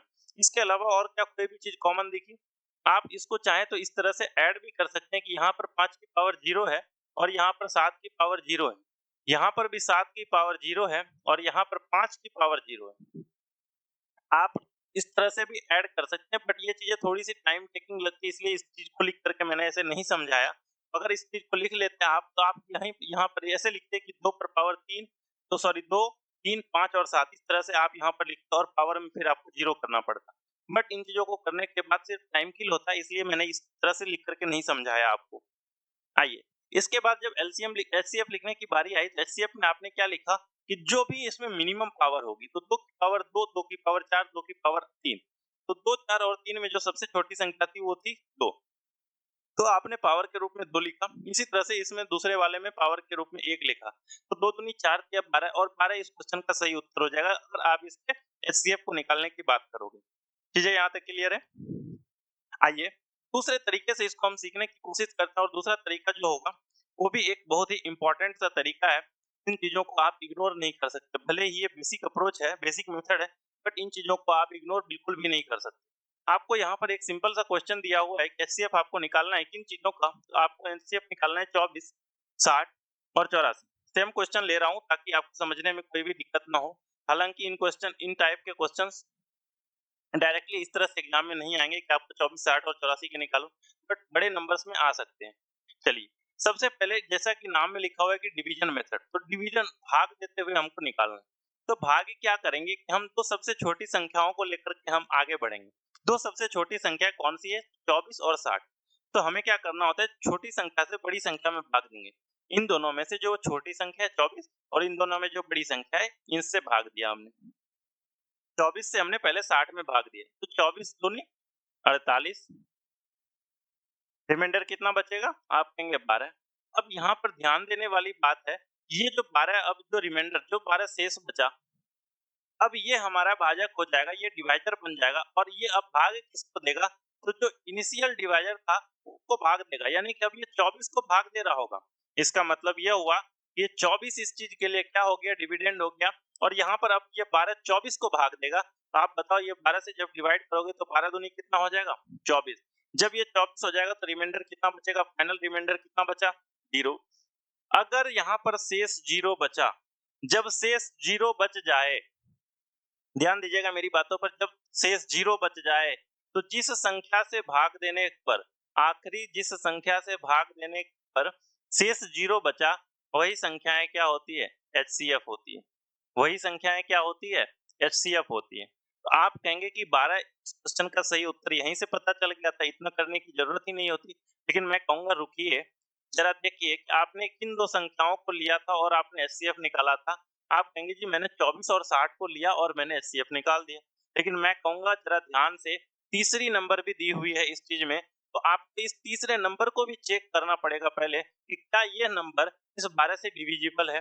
अगर डिविजिबल है, अगर रिमाइंडर 0 बच रहा है, डायरेक्टली अगर 12 से भाग देने के बाद रिमाइंडर 0 बचेगा, तभी ये संख्या एचसीएफ है। तो आइए अब सबसे पहले चेक करेंगे 84 को, कि 84 को क्या, अब यहाँ पर आपके मन में सवाल आएगा 24 से या 60 से किससे भाग देना है, तो मैं कहूंगा कि जब आपने इस 12 को निकाल करके रख लिया कि 12 से भाग देने के बाद एक में रिमाइंडर 0 आया, तो अगले को भी आप 12 से ही भाग देंगे, यानी कि पहले 2 से जिस चीज को आपने सॉल्व करके एचसीएफ निकाला, इसी चीज से आपको भाग देना है। तो 12 से अगर आपने इसको भाग दिया तो 12 सत्ते कितना हो जाएगा 84, और 84 के बाद रिमाइंडर कितना हो गया 0। जब यहाँ पर शेष 0 हो जाए तो आपको ध्यान देना है कि जिस संख्या से आपने भाग दिया था वही संख्या उसकी क्या हो जाएगी, एचसीएफ हो जाएगी, यानी कि एचसीएफ कितना हो गया 12। यहाँ तक कोई दिक्कत समझने में? ये था डिवीजन अप्रोच के साथ हमें एचसीएफ निकालने का तरीका। अब देखिए, इसमें से एक चीज यहीं पर मैं आपको बताना चाहूंगा, अगर अगर ये 12 से भाग देने के बाद यहाँ पर से अगर हमें पहले 12 पता चली कि ये 12 जो है हमारा एचसीएफ है, जबकि हमने तीसरे नंबर को चेक नहीं किया था कि तीसरा नंबर हमारा क्या है, लेकिन हमें पता चल गया कि ये 12 हमारा एचसीएफ है। किन दो के कारण? इन दोनों में हमें पता चला कि एचसीएफ इन दोनों का 12 है। तो ध्यान दीजिएगा एक चीज का, कि जब तीसरी नंबर को जब आप डिवाइड करोगे ना, तो इस जो कंप्लीट सीरीज का एचसीएफ निकलेगा, वो एचसीएफ क्या होगा, या तो वो संख्या 12 होगा, या तो वो संख्या 12 होगा, या फिर 12 का ही कोई ना कोई एक फैक्टर होगा। 12 होगा या फिर 12 का ही कोई ना कोई एक फैक्टर होगा। इन चीजों को आपको ध्यान देना है। तो 12 का फैक्टर कौन-कौन सा होगा? आप कहेंगे या तो 12 होता, अगर 12 नहीं होता तो इसका आंसर 6 होता, अगर 6 भी नहीं होता तो इसका आंसर 3 होता, अगर 3 भी नहीं होता तब इसका आंसर क्या होता, 1 होता। क्या कुछ चीज छूटी? तो जी हाँ, ध्यान देना चाहिए कि यहाँ पर एक और चीज छूटी, और वो चीजें क्या है? आपको पता है कि 6 नहीं होगा तो 4 होगा, 4 नहीं होगा तो 3 होगा, 3 नहीं होगा तब 2 होगा, अगर 2 भी ना होता तब इस चीज का 1 होता। लेकिन ये चीजें कब होगी? जब 12 ने 84 को डिवाइड नहीं किया होता, तब ये चीजें संभव थी। ठीक है, लेकिन यहाँ पर क्या किया, 12 ने ही 84 को डिवाइड कर दिया। जब 12 ही 84 को डिवाइड कर देगा तो इसका एचसीएफ कितना हो जाएगा, 12। अगर 12 ना होता तो 6 होता, 6 ना होता तो 4 होता, 4 ना होता तो 3 होता, 3 ना होता तो 2 होता, 2 भी ना होता तब 1 होता। चीजें क्लियर? ये था इस चीज को करने का डिवीजन मेथड। अब आइए इस चीज को समझते हैं, जो मेन अप्रोच है, जिस तरीके से हमें एग्जामिनेशन में क्वेश्चन को सॉल्व करना होता है, उसे हम लोग कहते हैं डिफरेंस मेथड। इन चीजों को अलग-अलग तरीके से अलग-अलग लोग, अलग-अलग टीचर अलग-अलग नाम देते हैं, लेकिन इन चीजों का जो एक्चुअल मीनिंग होता है वो होता है डिफरेंस मेथड। क्यों होता है, इन चीजों को भी आप समझने की कोशिश कीजिए। देखिए, एचसीएफ आपको निकालना है किसका, 24 का, 60 का और 84 का। देखिए, अगर आपको इसका एचसीएफ निकालना है, एचसीएफ का काम क्या है? आप कहेंगे एचसीएफ का यही काम होगा कि एचसीएफ इस नंबर को और इस नंबर को और इस नंबर को, ये तीनों नंबर को डिवाइड कर देगा। इन तीनों नंबर को जो भी संख्या डिवाइड कर दे, और वो संख्या जो डिवाइड कर रही है उनमें से जो सबसे बड़ी संख्या होगी वही हमारा क्या होगा, एचसीएफ होगा। मतलब यह हो गया कि अगर इन चीजों का एचसीएफ कुछ भी निकाल करके लाए, आप ऐसे समझो कि किसी भी, कोई भी A B C, A B और सी, इन चीजों का अगर एचसीएफ, अगर इस चीज का एचसीएफ मैंने कहा जी 5 है, इसका मतलब क्या होगा कि 5 ए को भी डिवाइड करेगा, 5 बी को भी डिवाइड करेगा, 5 सी को भी डिवाइड करेगा। आप इन चीजों को समझने की कोशिश कीजिए कि 5 ए को भी डिवाइड करेगा, 5 बी को भी डिवाइड करेगा और 5 सी को भी डिवाइड करेगा। अगर 5 से समझ ना आए तो आप इसको इस तरीके से भी समझ सकते हैं कि अगर इसका एचसीएफ, अगर इसका एचसीएफ एच हो, अगर इसका एचसीएफ एच हो तो क्या होगा, एच सभी को डिवाइड करेगा। यानी कि ये पूरी की पूरी संख्या ऐसे लिख सकते हैं कि अगर ये नंबर को प्राइम नंबर हो, आप इसको ऐसे लिखेंगे एच ए, एच बी और एच सी, यही तीनों संख्या। जिस तरह से आपने यहाँ पर 12x, 12y, 12z अगर इस तरह से लिखी है, तो आप इसको लिखेंगे 12a, sorry H X, H Y और एच जेड, इस तरह से लिख सकते हैं। अब मैंने क्या कहा कि अगर h ने इन सबको डिवाइड किया होगा, अगर h ने इन सभी को डिवाइड किया होगा, तो इससे एक बात तो क्लियर होगी कि इन दोनों नंबर के बीच का जो गैप होगा, यह भी h डिवाइड करेगा इन दोनों के नंबर के बीच के भी गैप को। एच डिवाइड करेगा कैसे? इन चीजों को आप ऐसे समझिए कि एच ए और माइनस मैंने एच बी का, इन दोनों को आपको डिवाइड कर, तो इन दोनों में कॉमन अगर एच है तो एच ए माइनस बी लिखोगे। इसका मतलब ऐसे ही मैंने कहा कि इन दोनों नंबर के बीच के जो गैप है, इन दोनों नंबर के जो बीच का गैप है, इन चीजों को भी एच डिवाइड करेगा। अगर एच इन चीजों को डिवाइड करेगा तो इसका एक क्लियर सा मीनिंग यह होगा, इन दोनों के बीच का जो गैप है ये एच के बराबर होगा या फिर एच का ही एक फैक्टर होगा। जो चीजें मैंने यहाँ लिख करके समझाई, इन चीजों को फिर से यहाँ पर बता रहा हूँ कि इन सब का जो एचसीएफ होगा, एचसीएफ क्या होगा? इन दोनों के बीच का गैप होगा या फिर उसका एक फैक्टर होगा। आप कहोगे ये क्या समझा रहे हो, कुछ भी समझ नहीं आ रहा। चलो इन चीजों को इस तरह से समझने से बेहतर है कि हम प्रैक्टिकली इन चीजों को करके देख लें। आइए 24, 60 और 84 इन चीजों का आपको क्या निकालना है? एचसीएफ निकालना है। मैंने कहा कि आपको इनमें से दो छोटी से छोटी संख्या ढूंढो, 24 और 60 सबसे छोटी है, और 60 और 84 दो चीजों के बीच के गैप को देखो। 24 और 60 के बीच का गैप कितना? आपने कहा जी 36। 60 और 84 के बीच का गैप कितना? आपने कहा जी 24। आप कोई भी दो नंबर ले लो। आपने कहा कि 24 और 84 के बीच का गैप मुझे आसान लग रहा है निकालना। ये आसान क्यों है? क्योंकि ये 60 घटा देंगे अगर 84 में तो डायरेक्ट दिख जाए। मैंने कहा कि इनमें से कोई भी एक नंबर आप उठा लो, इनमें से कोई भी एक नंबर उठा लो। जैसे आपने कहा जी 24, मैंने कहा इसका एचसीएफ क्या होगा जी? 24। अगर एचसीएफ 24 ना होगा, यानी कि अगर 24 ने इन तीनों नंबर को डिवाइड नहीं किया, तो 24 का कोई ना कोई एक फैक्टर जरूर होगा जो इन सब नंबर को डिवाइड कर रहा होगा। आप कहोगे 24 का फैक्टर कौन कौन सा होगा? बड़े से छोटे की तरफ आपको चलना है, क्योंकि सबसे बड़ी नंबर को आपको चुननी थी ना। तो 24, इसके बाद और क्या होगी? आप क्या कहोगे? 24 के बाद और आप क्या कहोगे? 24 का फैक्टर कौन सा होगा? तो आपने कहा जी 12। इसके बाद क्या होगी? 8। इसके बाद क्या होगी? 6। फिर उसके बाद क्या होगी? 4, फिर 3, फिर 2, फिर 1। देखो अगर 24 से आपने 24 में भाग लगाई तो क्या ये पूरी तरह से डिवाइड कर पा रहा है? 24 से अगर आपने 24 में भाग लगाई तो क्या ये चीजें पूरी तरह से डिवाइड कर पा रहा है? आप से सभी कहेंगे कि नहीं, ये पूरी तरह से डिवाइड नहीं कर पा रहा है। जब 24 से डिवाइड नहीं कर पा रहा है, इसका मतलब 24 इसका एचसीएफ नहीं होगा। इसके बाद इसके छोटे संख्या पर आते हैं, और इसके बाद आने वाली जो छोटी संख्या है वो कौन सी है? 12। अब 12 से एक बार भाग लगा करके देखिए, 12 दूनी 24, 12 पंचे 60, 12 सत्ते 84। ये चीजें पूरी तरह से डिवाइड कर दे रही है। इसका मतलब ये हो गया कि इस क्वेश्चन का जो सही उत्तर हो जाएगा कि ये 12 है, कि 12 ही इस क्वेश्चन का सही उत्तर होगा। एचसीएफ इसका कितना हो जाएगा? 12। चीजें समझ में नहीं आई होगी। आइए कुछ एक और एग्जांपल के थ्रू इसको समझने की कोशिश करते हैं, जिसके बाद चीजें और अच्छे से क्लियर हो जाए। मैंने कहा कि आपको एचसीएफ निकालना है दो नंबर की। आपको एचसीएफ निकालना है दो नंबर की, और वो नंबर क्या है? 12 और 16। आपको ना डिवीजन मेथड का यूज करना है, ना फिर प्राइम फैक्टराइजेशन का यूज करना है। आपको 12 और 16 का एचसीएफ निकालना है। आपको एचसीएफ कैसे निकालना है आपको मैं बता दे रहा हूँ। 12 और 16 के बीच का गैप निकालिए 4। 12 और 16 के बीच का गैप कितना? 4। आप कहेंगे जी 4 ही इस क्वेश्चन का सही उत्तर होगा। कब? जब 4 12 को डिवाइड कर देगा और 16 को भी डिवाइड कर देगा। अगर 4 ने 12 को या 16 को डिवाइड ना किया होता तो 4 का हम फैक्टर लिखते। 4 खुद होता, फिर उसके छोटा 2 होता, फिर उसके बाद 1 होता। 4 अगर आंसर नहीं होता तो 2 होता, 2 भी ना होता तो 1 होता। मैंने आपको यही समझाने की कोशिश की, और उम्मीद करता हूँ कि इस बार आपको ये चीजें समझ में आ गई होगी। देखिए 4 से अगर इसको आपने डिवाइड किया तो ये भी डिविजिबल, ये भी डिविजिबल, इसीलिए इस क्वेश्चन का सही उत्तर कितना? 4। आइए इसमें कुछ और चीजें सीखने की कोशिश करते हैं। और जल्दी अगर हमें बनाना हो तो और जल्दी हम कैसे बना पाएंगे? ये भी एक क्वेश्चन था। एक और क्वेश्चन ऐसे में लिखता हूँ कि एचसीएफ आपको निकालना है, किन दो संख्याओं का निकालना है? तो आपको निकालना है 21 का और 27 का। मैंने कहा जी 21 और 27 का अगर आपको एचसीएफ निकालना है तो आप इसके गैप को ढूंढ लो। इसका गैप कितने का दिखा? 6 का। आपने कहा जी 6 हमारा उत्तर होगा। मैंने कहा रुक जा भाई, 6 उत्तर कैसे हो सकता है? 6 एक इवन नंबर कभी भी एक ऑड नंबर को डिवाइड नहीं कर सकती। तो आपने को लिखना पड़ेगा अब इसके फैक्टर को। आपको अब इसके फैक्टर को लिखने पड़ेंगे। अब जब आप इसके फैक्टर को लिखने जाओगे तो 6 तो आप लिखोगे नहीं, क्योंकि 6 एक इवन नंबर है, और इवन नंबर ऑड नंबर को काट नहीं सकता। ठीक है?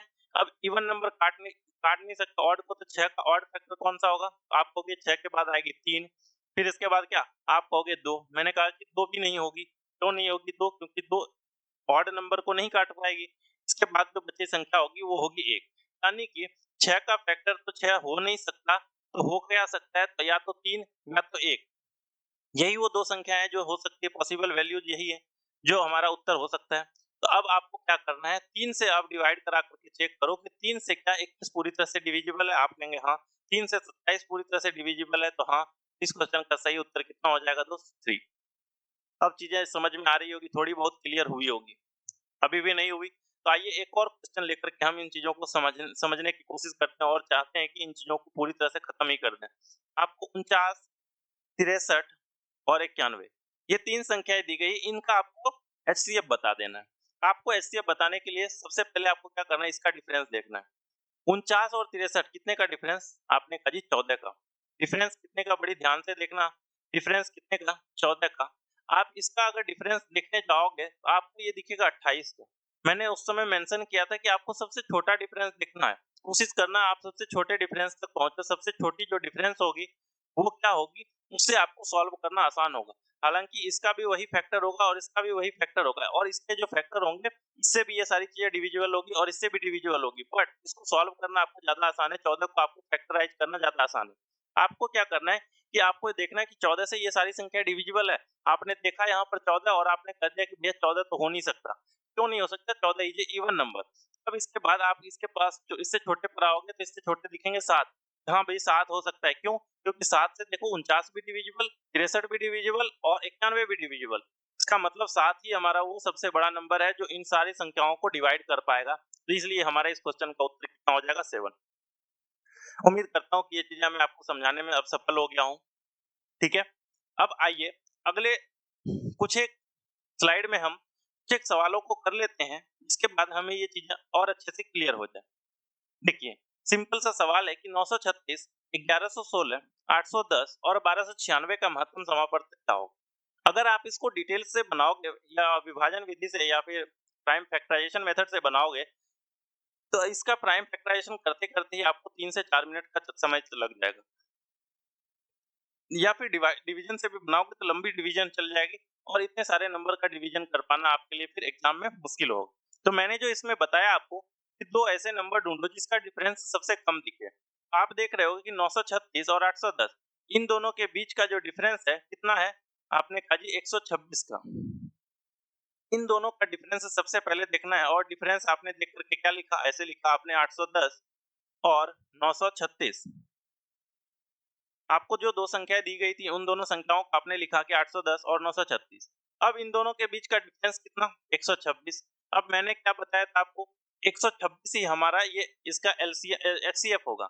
अगर एचसीएफ 126 ना हुआ, 126 से अगर ये सारी चीजें डिविजिबल ना हुई, तो पक्का इसका कोई ना कोई एक फैक्टर होगा जो इन सारे नंबर्स को डिवाइड करेगा। तो वो फैक्टर ढूंढनी है, जो सबसे बड़ी फैक्टर होगी वो हमारा, जो इन सारे नंबर को डिवाइड करेगा वो हमारा उत्तर हो जाएगा। आपको सबसे पहले पता होना चाहिए कि 126 का फैक्टर होगा। तो 126 के फैक्टर में क्या 9 आता है? आप कहेंगे हाँ आता है। क्या 16 आता है? आप कहेंगे नहीं आता है। जब 16 आता नहीं फैक्टर में, तो ये उत्तर होने की चांसेस बिल्कुल भी नहीं है। 18 आता है? आप कहेंगे कि 18? 18 कैसे आएगा? अच्छा 18 नहीं आता। 18 गुना 7 कितना? 126 तो होता है, ये हो सकता है। 36 आता है क्या? आप कहोगे नहीं, 36 कैसे आएगा? क्योंकि 36 चौके 144 और 36 तिया 108, तो 36 आ नहीं सकता है। तो यहाँ से आपने देखा कि 2 ऑप्शन को आपने तो यहाँ पर से एलिमिनेट कर दिया, सिर्फ एक डिफरेंस निकाला और 2 ऑप्शन एलिमिनेट। अब आपको ये देखना है कि इसमें से उत्तर 9 होगा या 18 होगा। तो मैंने सबसे पहले क्या बताया कि 126 का आप फैक्टर लिखोगे तो 126 का फैक्टर में आपके पास देखोगे कि 18 भी है और 9 भी है। जब 18 और 9 है, आप इस तरह से ऐसे भी लिख सकते हो। जब इसका फैक्टर लिखोगे तो आप क्या लिखोगे? 126। 126 से जब ये डिविजिबल नहीं थी, तब आपने क्या देखा? इसके बाद वाली संख्या के पास गए, आपने देखा 63। फिर इसके बाद क्या आता है? 42। फिर इसके बाद क्या आएगा? 21। ऐसा ही तो आएगा। अब इसके बाद आएगा 21 तिया 63, 42 तिया 126 और 21 छक्के 126। तो 21 छक्के 126 और 42 तिया 126। तो यहाँ से जब आप ऐसे चेक करते हुए जाओगे तो 126 से डिवाइड होगा नहीं। क्यों नहीं होगा? क्योंकि 126 से ये 810 डिवाइड हो रहा है, नहीं हो रहा है। तो इसके बाद हम जाएंगे 63 पर। जब 63 से डिवाइड करोगे तो 63 से भी ये डिवाइड नहीं होगा। उसके बाद जाओगे आप 42 पर, 42 से भी ये डिवाइड नहीं हो रहा है। फिर किसके पास जाओगे आप? सॉरी, यहाँ पर देखो बीच में मैंने 18 लिखा नहीं, 18 और 7 भी आएगा। तो जब 42 से भी डिवाइड नहीं हो रहा है तब इसके बाद आप जाओगे 21 पर, और जब 21 से भी डिवाइड नहीं होगा तब आप जाओगे 18 पर। तो 18 से जब आप इस सबको डिवाइड करके देखोगे तो 18 पंचे 90 और 18 दूनी 36, 18 छक्के 108 और 18 दूनी 36 और 18 चौके 72 और 18 पंचे 90, 18 सत्ते 126 और 18 दूनी 36। तो सारे के सारे नंबर देखोगे कि आप 18 से डिवाइड हो रहे हैं। जब 18 से सारे नंबर डिवाइड हो रहे हैं तो आपने क्या करना है कि इस क्वेश्चन का सही उत्तर क्या लगाना है? 18। चीजें क्लियर है? अब देखो यहाँ पर आपने सारे तरीके को सीख लिया है कि किस तरीके से हमें एलसीएम और एचसीएफ को निकालना है। इन चीजों में मैंने जो अभी तक छोड़ा हुआ है, जिन चीजों को मुझे बताना चाहिए, वो चीजें हैं। आप में से सभी लोगों को लग रहा होगा कि इन चीजों से अगर मैं बनाऊं तो काफी ज्यादा लंबा टाइम लगेगा। तो आप यकीन मानिए, एलसीएम और एचसीएफ जब आप बनाओगे तो इसके लिए जो सबसे आपके लिए रामबाण होगा, आपके लिए जो सबसे बेहतरीन टॉपिक होगा, वो होगा आपको रिमाइंडर थ्योरम और आपकी डिविजिबिलिटी। ये दोनों चीजों पर आपकी बहुत ही अच्छी पकड़ होगी। तो आप यकीन मानिए इन चीजों को करने की जरूरत ही नहीं महसूस करेंगे आप। जब आपके पास रिमाइंडर थ्योरम और डिविजिबिलिटी के रूल आपको अच्छे से पता होंगे तो आपको कैल्शियम और एचसीएफ के क्वेश्चन हलवा लगेंगे। लेकिन इन चीजों को जब हम वर्ड प्रॉब्लम में आएंगे तब हम इन चीजों को भी सीखेंगे। इसके लिए आप अभी इससे ज्यादा टेंशन नहीं लेना है कि इन चीजों को हमने यहाँ पर अभी तक नहीं पढ़ा है। बस यहाँ पर आप ये देखिए किन तरीकों से हमें सॉल्व करना है। ये बेसिक से चीजें हैं, इन चीजों से आपको सवाल करना आना चाहिए। ठीक है, अब आइए कुछ एक सवालों को और देखते हैं। इन चीजों पर हम पहले प्रैक्टिस कर लेते हैं। आपको एलसीएम और एचसीएफ निकालना है। ये कौन सी संख्या आ गई? तो 2√2 5√2 इन सारी संख्या आ गई। आपको ये चीजें ऐसे समझ में आएगी कि ये संख्या इरेशनल नंबर है। ये संख्या इरेशनल नंबर है। आप कहोगे ये इरेशनल नंबर कौन सी बला आ गई? तो जब आप नंबर सिस्टम पढ़ेंगे तब आपको बहुत डिटेल से ये चीजें बताई जाएंगी। रेशनल नंबर क्या होती है, इरेशनल नंबर क्या होती है। रेशनल नंबर वो संख्या होती है जिसे डायरेक्टली हम आप ऐसे समझो कि जिसे हम पी बाई क्यू के रूप में नहीं लिख सकते। यानी कि √2 को अगर आप सॉल्व करोगे ना तो 1.414 इस तरह से आगे चलता जाएगा और आप इसको बटे में, दशमलव में, भिन्न में नहीं लिख पाओगे। इसके लिए हम इसको इरेशनल नंबर कहते हैं।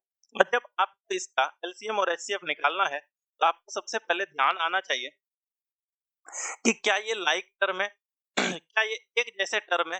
यहाँ पर एक जैसे टर्म का मतलब यह हुआ कि रूट के अंदर बराबर संख्याएं हैं, रूट के अंदर यहाँ पर बराबर संख्या है। अब आपको ऐसा भी लिखा हो सकता है 4√8, लेकिन इस 8 को आपको ऐसे तोड़ना है कि 4 गुना 2√2, ऐसा 2 into 4 लिख सकते हैं। और इस 4 को जब स्क्वायर रूट से बाहर निकालोगे तो आपको ये लिखा हुआ दिखेगा 8√2। इन चीजों को भी आपको ध्यान देना है कि कहीं इस फॉर्म में तो नहीं लिखा हुआ है।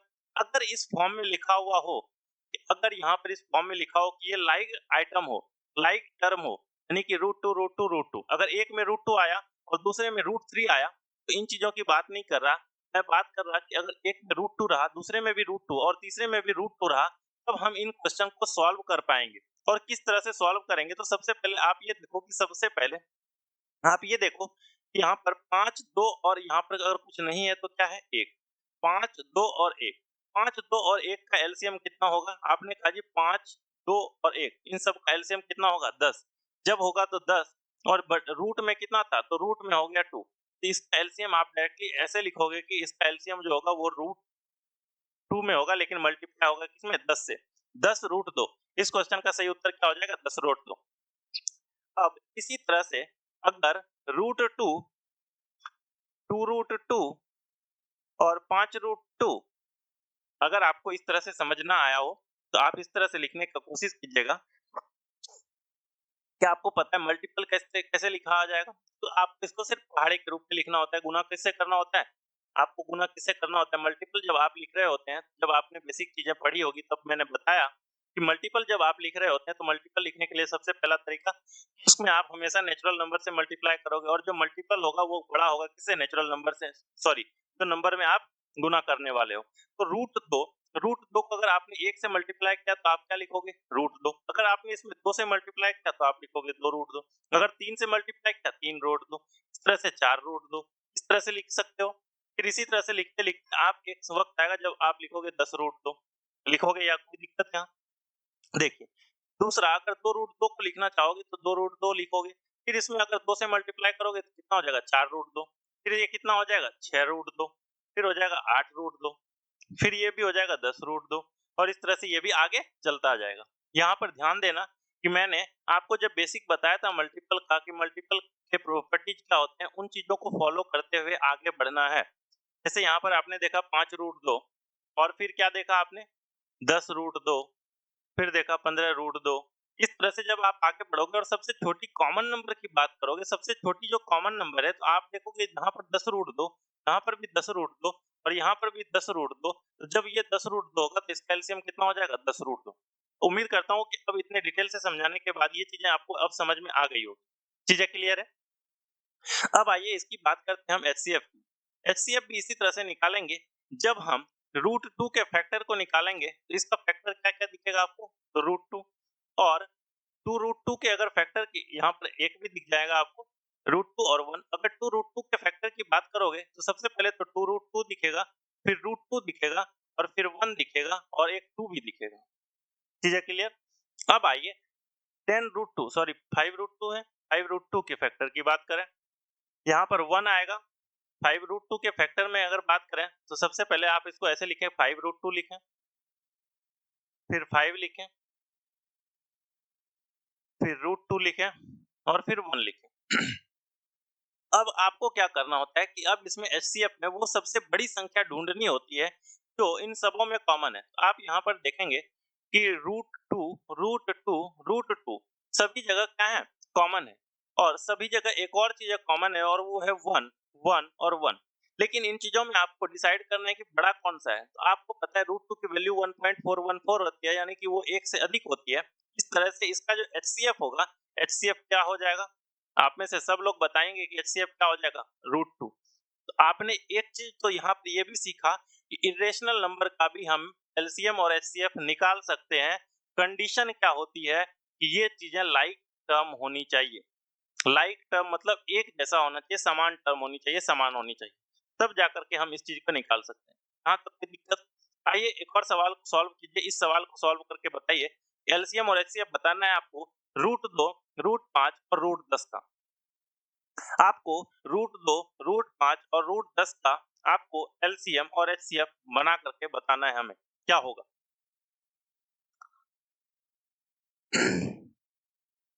आइए पहले बात, अभी-अभी जब आपने पढ़ा कि यहाँ पर लाइक टर्म होनी चाहिए, √2 है तो यहाँ भी √2 होना चाहिए। अगर √2 और √5 हो गया तो इसका answer can not be determine हो जाएगा।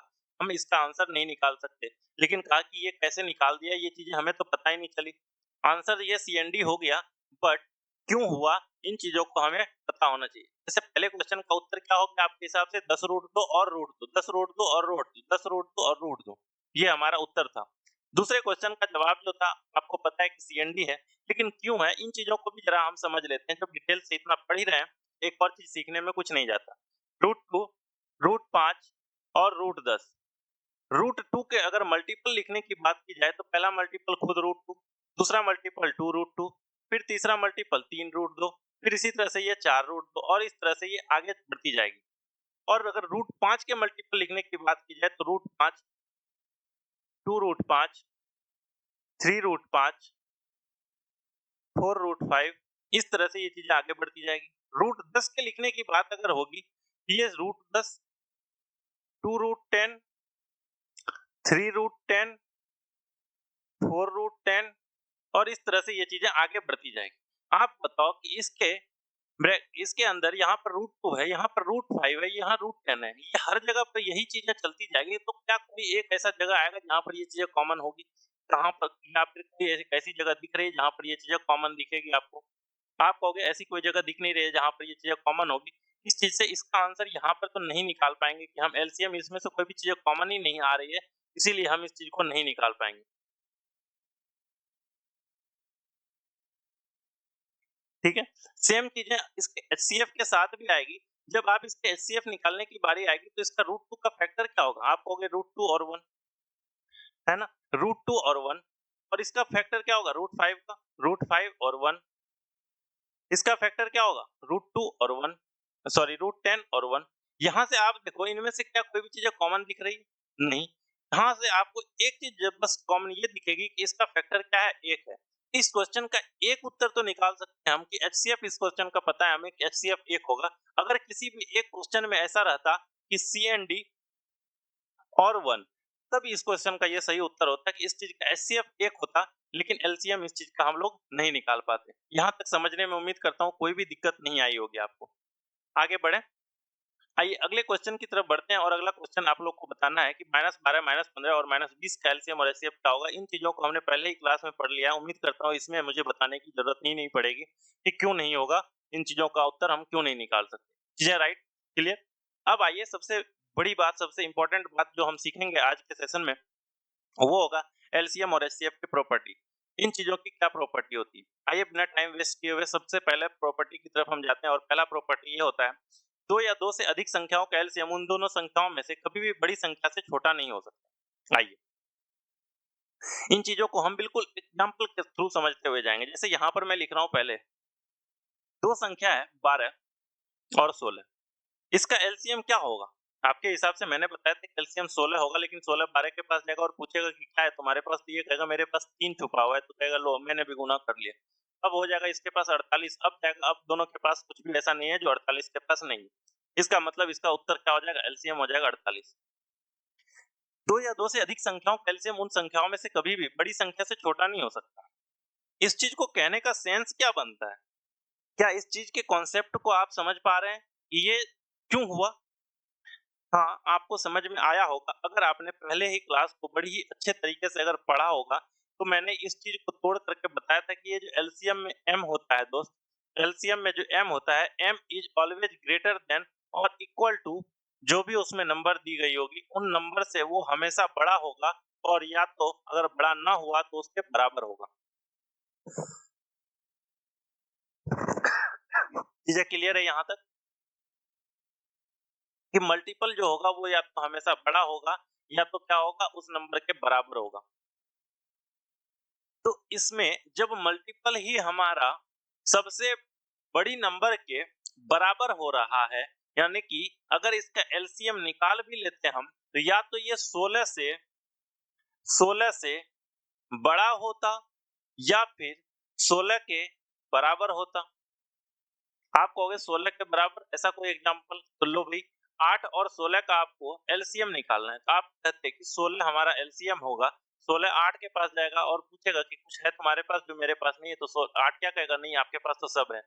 जब सब है तो 16 के बराबर 16 हो गया या फिर 16 से बड़ा, यानी एलसीएम जो वही संख्या होगी जो इनमें से दी गई सबसे बड़ी संख्या है उससे बड़ी हो या फिर उसके बराबर हो। तो आपको यहाँ पर क्लियर दिख रहा है कि वही सेम कॉन्सेप्ट को यहाँ पर लिखा हुआ है कि एलसीएम उन दोनों संख्याओं में से कभी भी बड़ी संख्या से छोटा नहीं हो सकता। क्यों नहीं हो सकता, इस चीज के प्रॉपर्टी को, इस प्रॉपर्टी को आपने पहले ही सेशन में बड़ी ही डिटेल से पढ़ रखी है, ठीक है।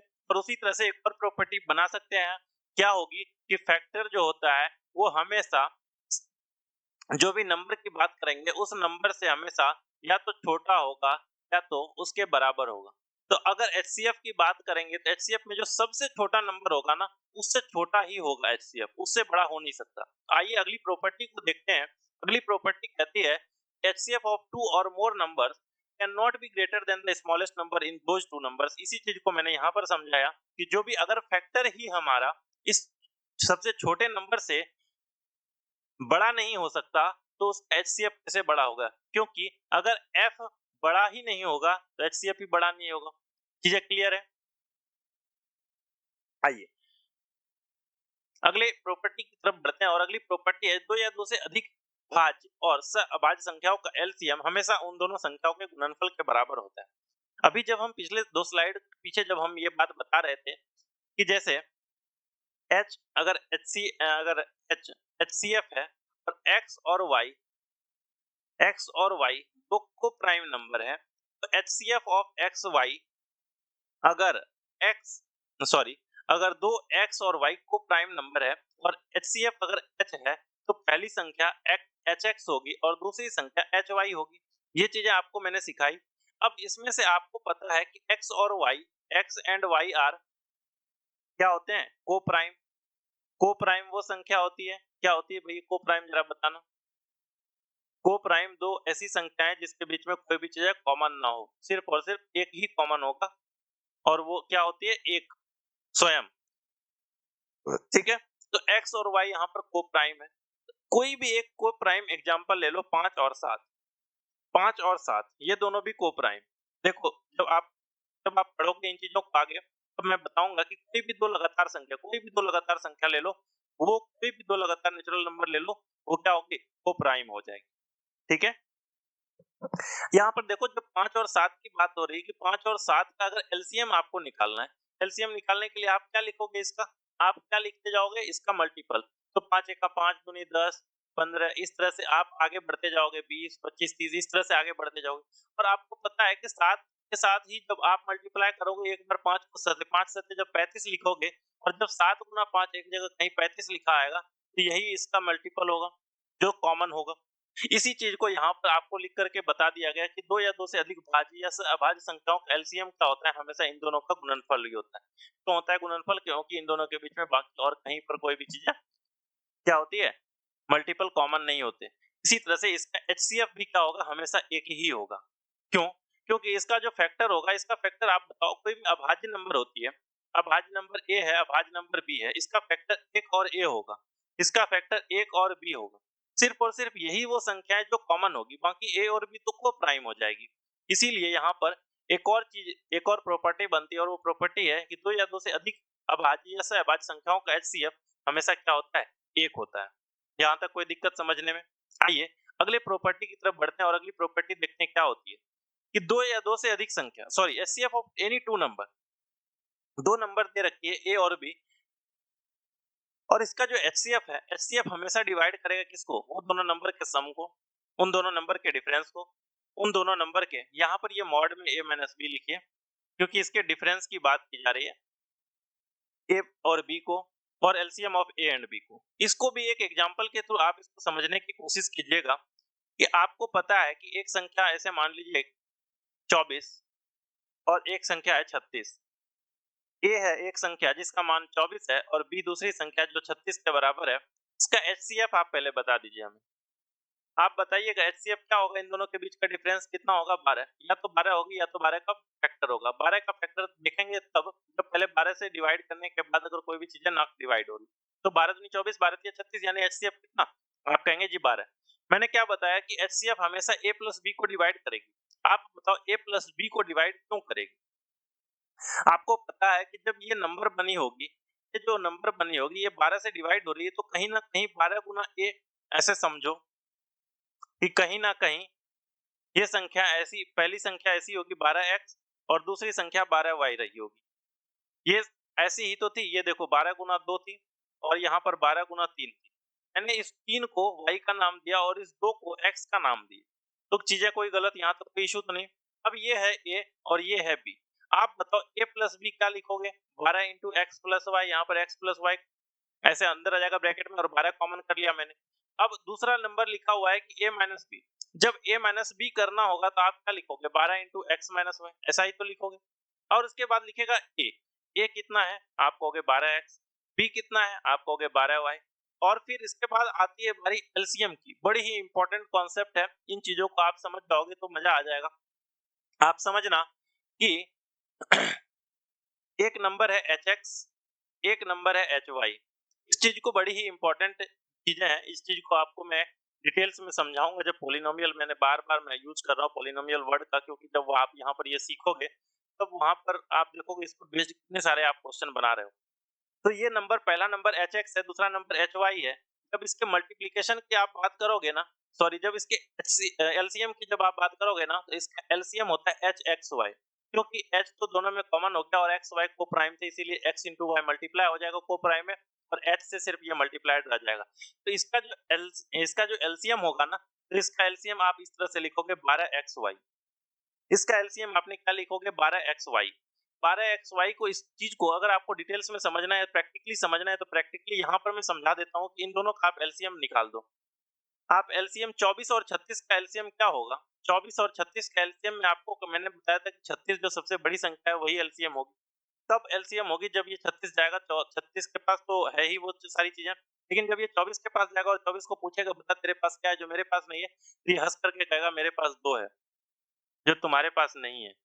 क्यों? क्योंकि इसके पास देखो 2 3 बार आता है, 2 पर पावर 3 होती है गुना 3, लेकिन इसके पास 2 पर पावर 2, 4 गुना 9 लिखते हैं यानी 2 इसके पास 2 ही बार थी, इसलिए यहाँ पर ये कितना हो जाएगा? 72। अब बताओ एलसीएम 72 हो गया और मैंने बताया कि एलसीएम को आपको 12xy के फॉर्म में लिखना पड़ेगा। आप बताओ 12 और x को आपने क्या लिखा था? आपने कहा x 2 थी और y कितनी थी 3, तो 12 गुना 2 गुना 3। इसी चीज़ को मैंने यहाँ पर इस तरह से लिखा। इसलिए मैंने ऐसे समझाया आपको लिख करके कि 12xy ये हमारा क्या हो जाएगा, एलसीएम हो जाएगा। और आप बताओ कि हर एक जगह पर यहाँ पर लिखा हुआ जो प्रॉपर्टीज में जो लिखा हुआ है HCF of any two number A and B will always divide ये सारी संख्या। आप देखो यहाँ से 12 से अगर ये जुड़ा हुआ है, 12 गुना इतना ही तो लिखा हुआ है। जब 12 गुना इतना लिखा हुआ है तो इसका मतलब इन सब में तो 12 से अगर भाग दोगे तो पूरी तरह से भाग तो लग ही जाएगा। यही ये प्रॉपर्टी लिखा हुआ है कि अगर इन सारी संख्याओं में हम 12 से भाग देंगे तो पूरी तरह से डिविजिबल होगी। उम्मीद करता हूँ कि ये पूरे सेशन को मैं समझाने में सफल रहा हूँगा आपको। और इन चीज़ों में जो भी डाउट अगर आपको कहीं पर भी लग रहा है, इन डाउट्स को आप कमेंट के फॉर्म में आप कमेंट कीजिए। मैं कमेंट को पढ़ूँगा और वहीं के वहीं आपको इस चीज़ के रिप्लाई के रूप में सारी चीज़ों को सॉल्व कराने की कोशिश करूँगा। और अगर कोई भी ऐसी बड़ी डाउट रही, तो मैं अगले सेशन में उन चीज़ों को आपको बता दिया करूँगा। आइए इन प्रॉपर्टीज के बेस पर ही एक सवाल बनाते हैं। ये सवाल देखिए क्या है, ये सवाल मैं पढ़ता हूँ, इस तरह से आपको ये होमवर्क के रूप में देता हूँ कि आपके लिए ये एक होमवर्क है। आप इस चीज़ को करके हमें नेक्स्ट क्लास में बताइए, कमेंट करके बताइए कि क्या होगा इस क्वेश्चन का सही उत्तर। If x minus A is the HCF of, दो इक्वेशन आपके पास, दो एक्सप्रेशन दे रखे हैं। यहाँ पर ये एक इक्वेशन नहीं एक्सप्रेशन है। इक्वेशन और एक्सप्रेशन में क्या अंतर है, इन चीजों को भी हम सीखेंगे। सिंपल सी बात है कि जहाँ इक्वेशन की बात आती है, वहां इक्वेट करने की बात आती है। इक्वेट कैसे करेंगे कि बराबर में कोई भी चीजें होनी चाहिए। तो जहां पर जैसे अगर यहाँ पर x square minus x minus 6 है और इज इक्वल टू अगर जीरो रहता तो ये एक इक्वेशन बनता। अगर यहाँ पर इज इक्वल टू में जीरो नहीं है तो ये इसको एक्सप्रेशन कहते हैं। तो आप यहाँ पर सिंपल सा क्वेश्चन है कि एक्स स्क्वायर माइनस 6 ये जो एक एक्सप्रेशन है और दूसरी एक्सप्रेशन है x square plus 3x minus 18, इन दोनों का एचसीएफ दिया हुआ है एक्स माइनस ए। तो आपको बताना है कि इसमें जो ए की वैल्यू है ना, ए की वैल्यू का मान क्या होगा, ए का मान क्या होगा। सिंपल सा सवाल है, लेकिन आपको थोड़ा सा अपने इसमें दिमाग लगाना पड़ेगा। इस चीज को मैं चाहता तो क्लास में कराता, लेकिन अभी मैं आपको ये होमवर्क के रूप में दे रहा हूँ। आप आप इस चीज को खुद से सॉल्व करके एक बार कोशिश करना सॉल्व करने की, और दिमाग लगाना कि किस तरह से ये चीजें सॉल्व हो जाएगी। ठीक है, मिलते हैं अगले सेशन में जल्दी ही। और फिर उसमें से हम स्टार्ट करेंगे कि किन किन टाइप से क्वेश्चन पूछे जाते हैं हमारे एग्जाम में। अलग अलग टाइप पर किस तरह से क्वेश्चन हमें मिलेंगे एग्जाम में। जैसे मैं एक बार यहाँ पर आपको रिकॉल कर ध्यान दिला दूं कि किस तरह के क्वेश्चन जैसे होते हैं। कुछ एक क्वेश्चन होते हैं जो फ्रैक्शन पर बेस्ड होते हैं, कुछ एक होते हैं जो डेसिमल पर बेस्ड होते हैं, कुछ एक ऐसे क्वेश्चन होते हैं जिसमें पावर के फॉर्म में लिखा होता है, कुछ एक होते हैं जो पॉलिनोमियल बेस्ड होते हैं, कुछ एक होते हैं जो अलजेब्रिक एप्लीकेशन पर यूज होते हैं, अलजेब्रिक एक्सप्रेशन पर यूज होते हैं। इन सारे टाइप को अलग अलग तरीके से हम देखेंगे कि किस तरह से हमें सॉल्व करना है। और एग्जाम में हर एक टाइप को टच करूंगा और हर एक चीज को बेहतरीन ढंग से समझाने की कोशिश करूंगा। मिलते हैं जल्दी ही नेक्स्ट सेशन में। तब तक आप इन चीजों को अच्छे से रिवाइज कीजिए, अच्छे से नोट्स बनाइए और इसके बाद क्लास को एंजॉय कीजिए। तब तक के लिए थैंक यू, बाय बाय।